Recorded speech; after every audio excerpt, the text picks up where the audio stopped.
કાયા છે માટી સમી, ઘડીએ તેમ ઘડાય, કંચન એ ત્યારે બને, જેમ કસોટી થાય। અશ્વિન મહેતાની પોઝિટિવ વિચાર શ્રેણીના આ સુવિચારમાં ખૂબ સરળ અને સુંદર ઉદાહરણ દ્વારા માનવ જીવનમાં સંસ્કાર, શિક્ષણ અને પરીક્ષાના મહત્વ વિશે સમજાવ્યું છે।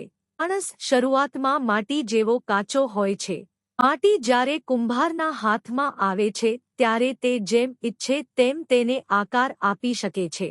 તેમાંથી ઘડો, દીવો, મટકી કે કોઈપણ વાસણ બનાવી શકાય છે। એ જ રીતે માણસ પણ જીવનની શરૂઆતમાં સ્વભાવથી કાચો હોય છે। તેને યોગ્ય માર્ગદર્શન અને સંસ્કારની જરૂર હોય છે।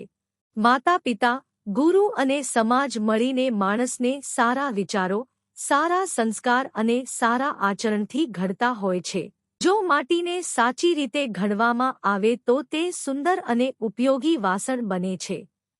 પરંતુ જો ઘડતર યોગ્ય ન થાય તો તે બિનઉપયોગી બની જાય છે। એ જ રીતે જો માણસને બાળપણથી સારા સંસ્કાર, સારી શિક્ષા અને સારું માર્ગદર્શન મળે તો તે જીવનમાં એક સારો અને સફળ વ્યક્તિ બની શકે છે। કંચન એટલે કે સોનું ત્યારે જ બને છે જ્યારે તે કસોટીમાંથી પસાર થાય। સોનાની સાચી કિંમત ત્યારે જાણી શકાય છે જ્યારે તેને અગ્નિમાં ગરમ કરવામાં આવે, કસોટી પર ઘસવામાં આવે। આ પ્રક્રિયા પછી જ ખબર પડે છે કે તે સાચું સોનું છે।